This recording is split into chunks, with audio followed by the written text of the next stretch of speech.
Party کے لیے بھی. تو کیونکہ مجھے سمجھ تھی فنڈ ریزنگ کیا ہے, ہماری پارٹی واحد پارٹی ہے جس نے پولیٹیکل فنڈ ریزنگ کی ہے.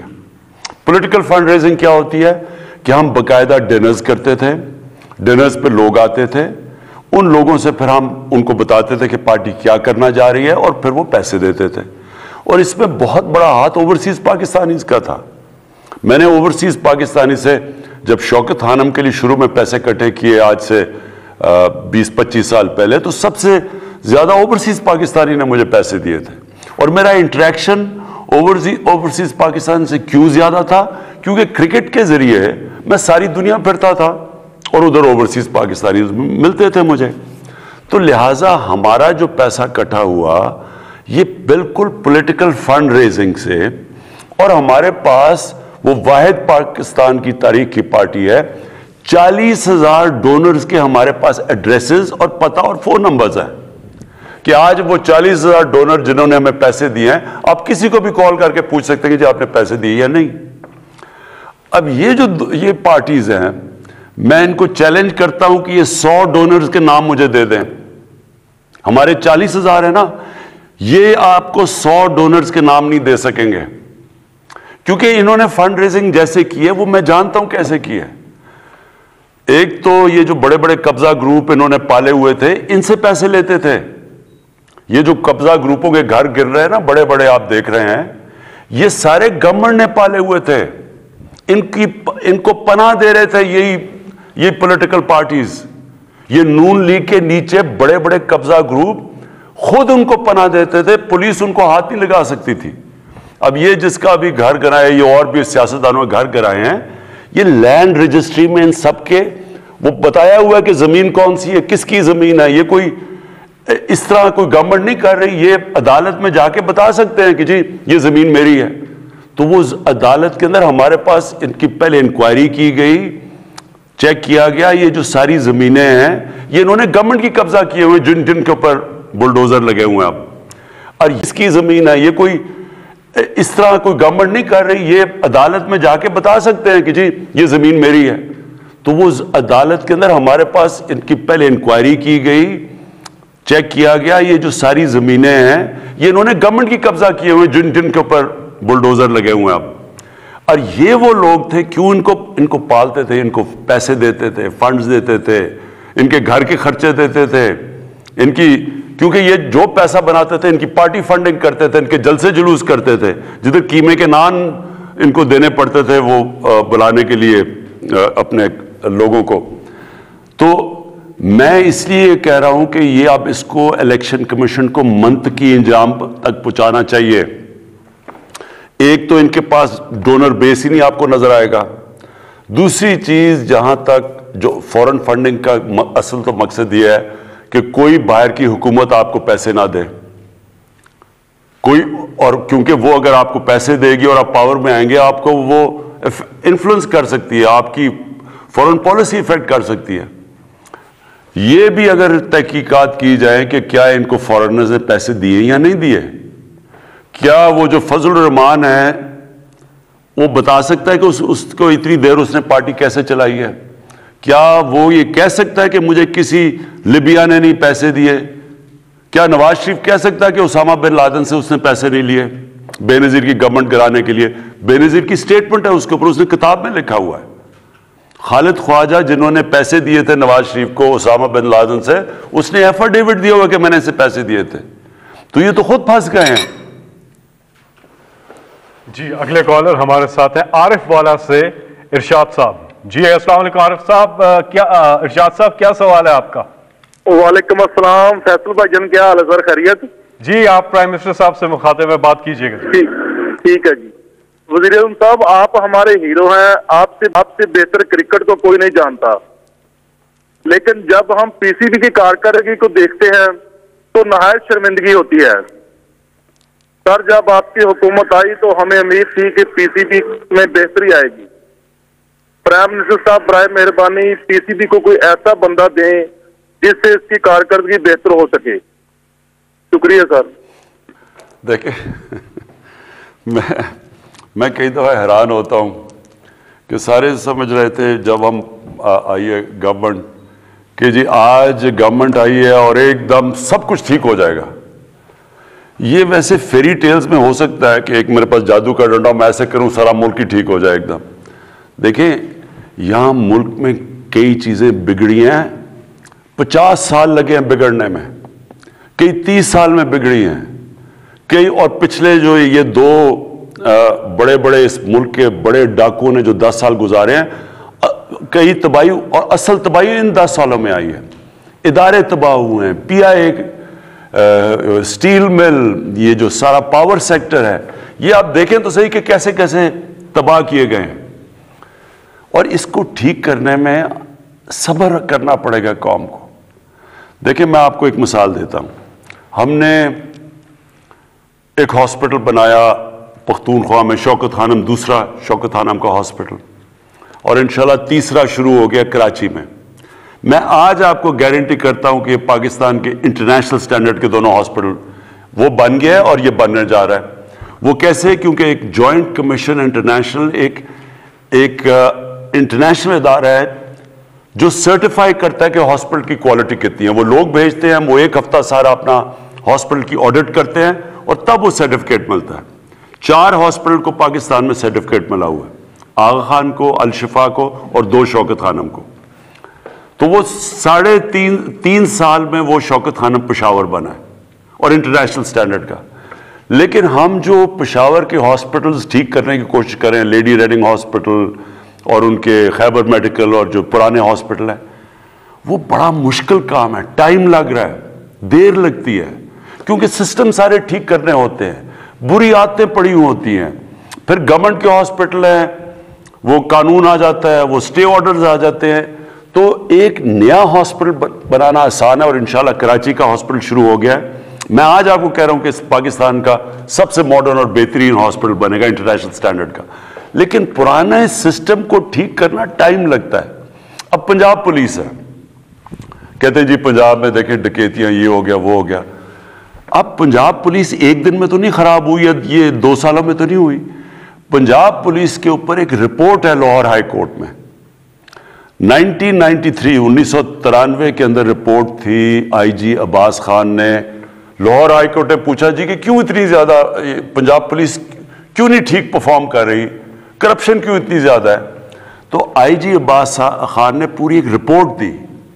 اس رپورٹ کا ایک پیراگراف ہے, انہوں نے کہا کہ 25,000 لوگ میرٹ کے بغیر بھرتی کیے گئے. یہ میں 93 کی بات کر رہا ہوں کہ اس دور میں, اور اس میں پیسے لے کے پولیس والوں کو بھرتی کیا گیا. اور پھر ایک سینٹنس کہتا ہے کہ اور کئی لوگ جو مجرم تھے ان کو پولیس میں بھرتی کیا گیا. تو یہ ایسے نہیں کہ آج آپ سمجھ رہے ہیں کہ ایک دم کوئی آئے گا اور ٹھیک کر دے گا. سسٹمز ٹھیک کریں گے, تھوڑا ٹائم لگے گا, لیکن یہ مطمئن ہو جائیں کہ یہ سارے ہم اداروں کو باری باری ٹھیک کریں گے. اور کرکٹ کیسے ٹھیک ہوگی؟ کرکٹ اس راستے پہ نکل گئی ہے. وہ ایسے ہوگی کہ علاقائی کرکٹ جو میں آج سے 40-50 سال سے لگا ہوا ہوں, علاقائی کرکٹ جو شروع ہو گئی ہے, آپ دیکھتے ہیں کہ جب پشاور کا میچ ہوتا ہے یا پشاور زال میں تو سارا کے پی اس کو دیکھ رہا ہوتا ہے. بلوچستان کا ایک کھلاڑی نہیں ہوتا لیکن سارا بلوچستان دیکھ رہا ہوتا ہے ٹیم کو. یہ میں 40 سال سے کہہ رہا تھا کہ علاقائی کرکٹ کو, وہ ہو گئی ہے. اب ایک کھلاڑی کو ڈیولپ ہوتے ہوئے ٹیم کو تھوڑا ٹائم دیں, لیکن انشاءاللہ آپ دیکھیں گے کہ یہ ٹیم مسلسل بہتر ہوتی جائے گی. جی آپ کی کالز کا سلسلہ متواتر جاری ہے. سوشل میڈیا پہ پرائم منسٹر صاحب سوالات آئے ہوئے ہیں. یہ عثمان صاحب ہیں, سے ملا جلا سوال ہے جو بھی آپ سے ہوا.